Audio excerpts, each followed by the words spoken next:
Hello students, welcome here to Bende Education Science and Mathematics Tutorials.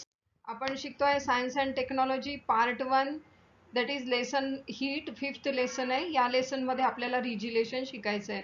यापूर्वीचा जो syllabus आहे या लेसनचा हा आपण प्रीवियस व्हिडिओज मध्ये कव्हर केलेला आहे. ते व्हिडिओ तुम्ही नक्की बघा. ते व्हिडिओ बघाल तुम्ही तर तुमचा आधीचा जो सिलेबस आहे तो निश्चितपणे कव्हर होईल. ओके. आणि साध्या सोप्या भाषेमध्ये सायन्स आणि मॅथमॅटिक्स शिकण्याकरता चॅनलला सबस्क्राईब करा, बेल आयकॉनचं बटन दाबा. व्हिडिओ आवडला तर लाईक आणि शेअर करायला विसरू नका. ओके, चला सुरू करू.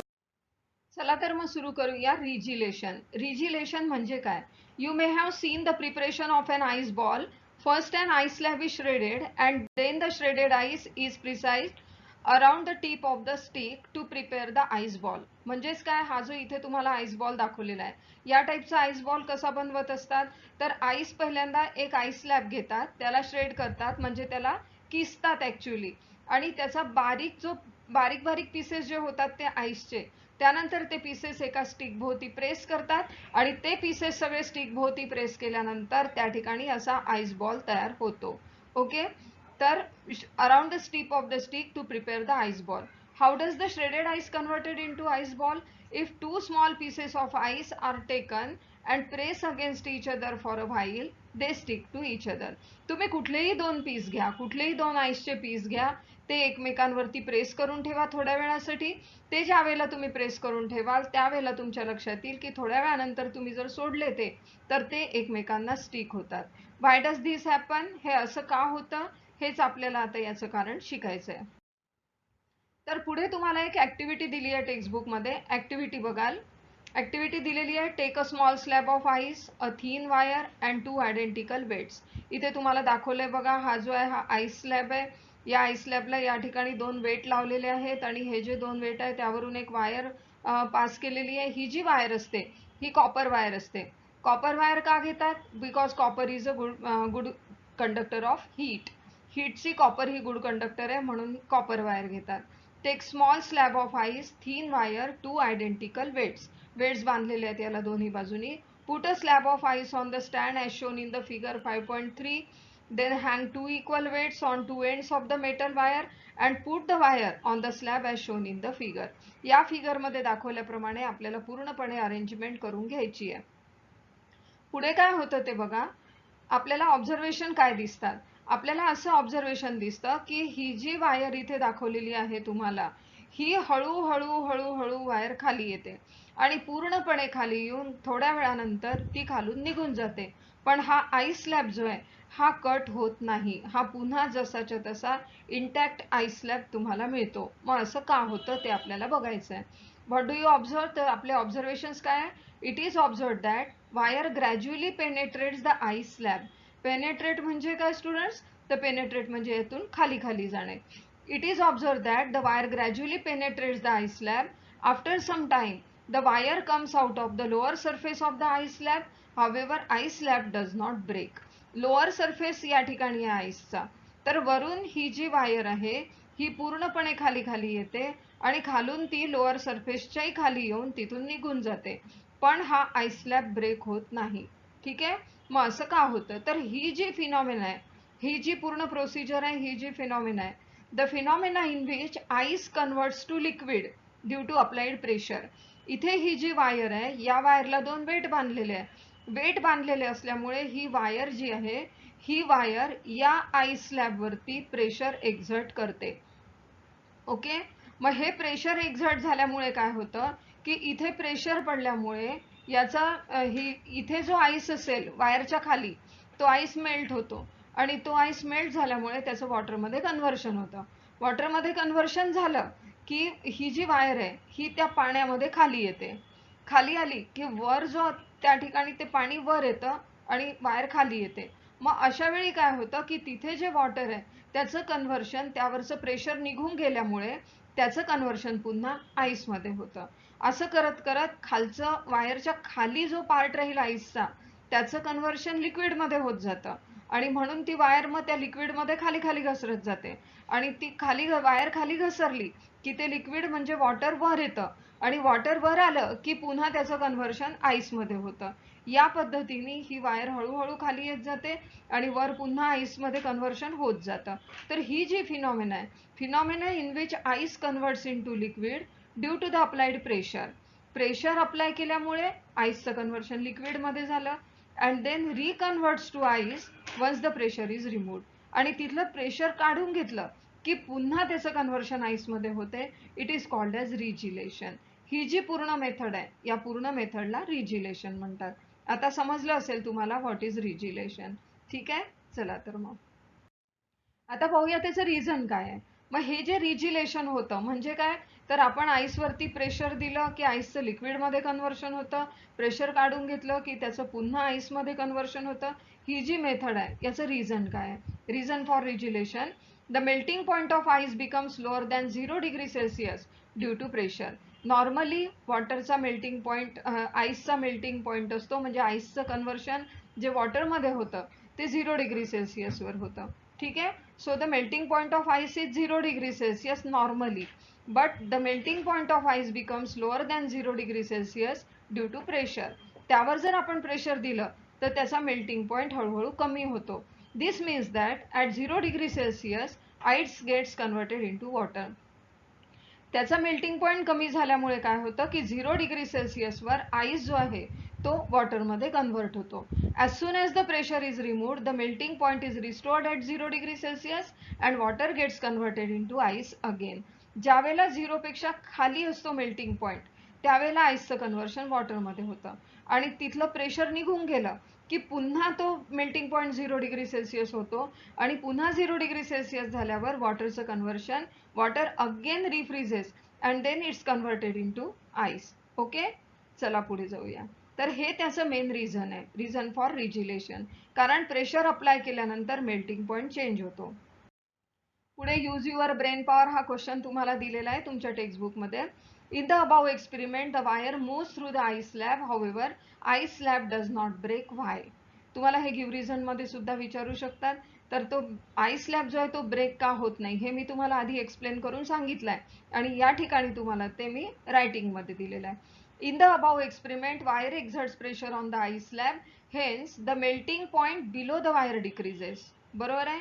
या ठिकाणी ही वायर जी आहे या वायरनी आईस स्लॅबवर प्रेशर दिलं आणि आईस स्लॅबवर प्रेशर आल्यामुळे आईसच्या जेवढ्या पार्टवर प्रेशर आलं तेवढा पार्ट आईसचा मेल्ट होतो कारण तिथला मेल्टिंग पॉइंट कमी झाला. So ice below the wire melts and converted into water. Wire passes down through the water. मग वॉटरमध्ये कन्व्हर्शन झाल्यामुळे इथे पाणी तयार झाल्यामुळे वायर खाली घसरते.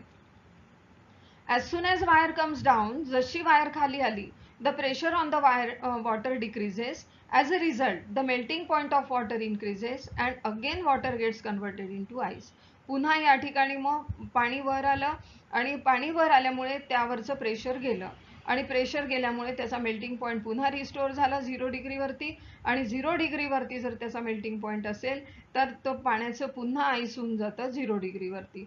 And process goes on. In this way ice breaks and refreezes. अशा रीतीने वायर जशी जशी खाली येते तसतसा आईस ब्रेक होत जातो पण वायर खाली आली की वरचा आईस पुन्हा म्हणजे वर जे आहे तो पुन्हा जॉईंट होत जातो. ठीक आहे. Hence ice slab does not break. समजलं असेल आता तुम्हाला हे सगळं कारण हे मी सेम गोष्ट तुम्हाला 2-3 वेळा समजावून सांगितली आहे. पुढे तुम्हाला सेकंड क्वेश्चन आहे, is there any relationship between latent heat with the regelation. Regelation आणि लेटंट हीट मध्ये काही संबंध आहे का. लेटंट हीट म्हणजे काय हे मी तुम्हाला प्रिव्हियस व्हिडिओमध्ये एक्सप्लेन केलेलंच आहे. मग आता आपण बघूया की काही रिलेशनशिप आहे का लेटंट हीट आणि रिजिलेशन मध्ये. तर लेटंट हीट आणि रिजिलेशन मध्ये रिलेशन आहे. Yes. When the ice melts there is change in the state. बरोबर आहे.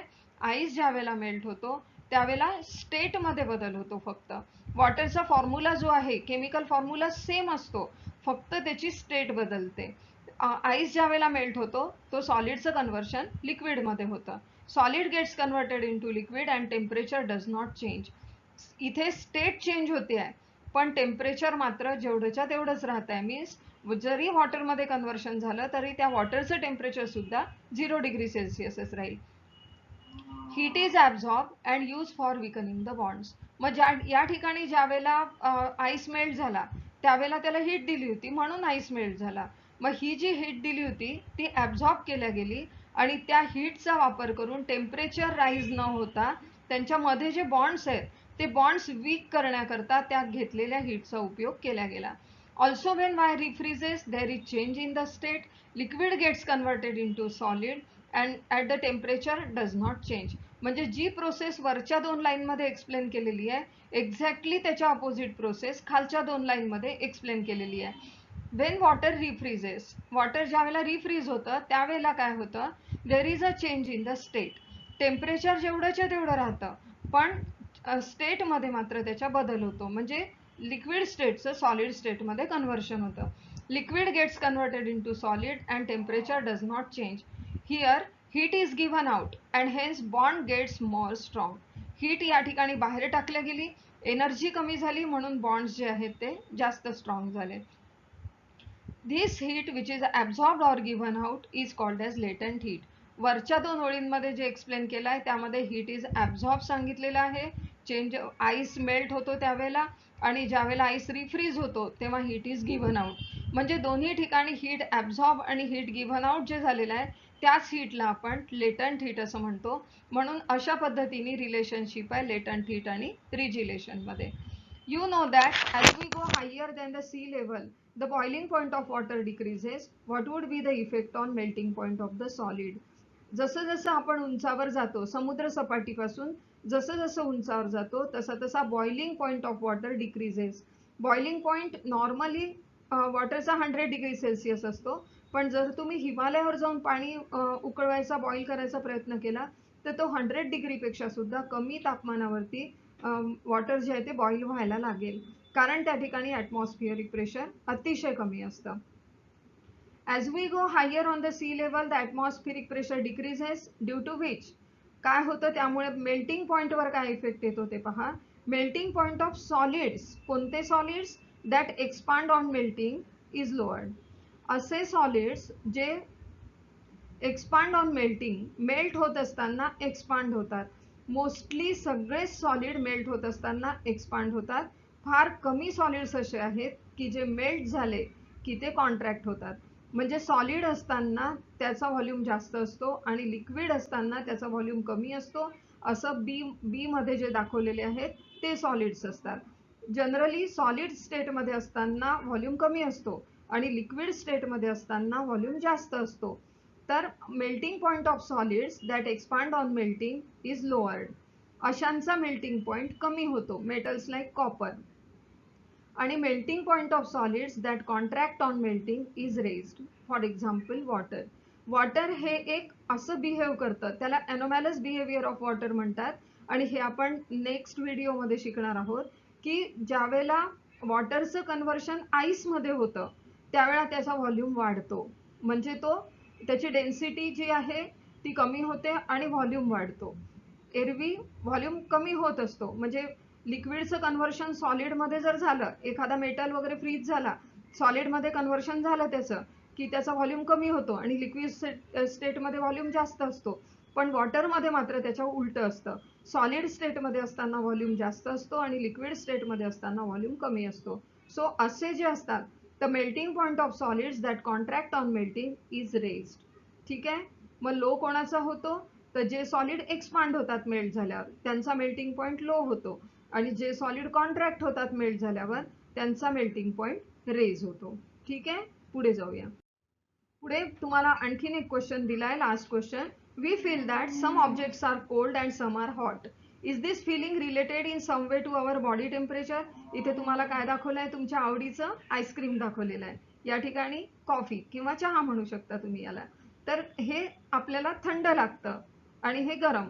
तर हे जी कोल्ड आणि हॉटची जी कन्सेप्ट आहे ती आपल्या बॉडी टेम्परेचरशी रिलेटेड आहे का, तर yes, it is related to our body temperature. ही कन्सेप्ट आपल्या बॉडी टेम्परेचरशी रिलेटेड आहे. If the temperature of object is less than our body temperature we feel it cold. For example ice cream. वस्तूचं temperature जे आहे ते आपल्या बॉडी टेम्परेचरपेक्षा कमी असेल तर आपण त्याला कोल्ड आहे असं म्हणतो. आणि जर त्या ऑब्जेक्टचं temperature, if temperature of object is greater than body temperature we feel it hot. Okay. For example tea. हे सगळं आता तुम्हाला समजलं असेल. या व्हिडिओमध्ये जे काही आपण शिकलो ते सगळं तुम्हाला समजलं असेल असं मला वाटतं आहे. तर आपण आता नेक्स्ट नेक्स्ट व्हिडिओमध्ये घेऊया anomalous behaviour of water. Okay, thank you so much. Wish you all the best. पुन्हा भेटूया आपण नेक्स्ट व्हिडिओमध्ये. नेक्स्ट व्हिडिओमध्ये आपण अनोमॅलस बिहेवियर ऑफ वॉटर घेणार आहोत. Okay, bye.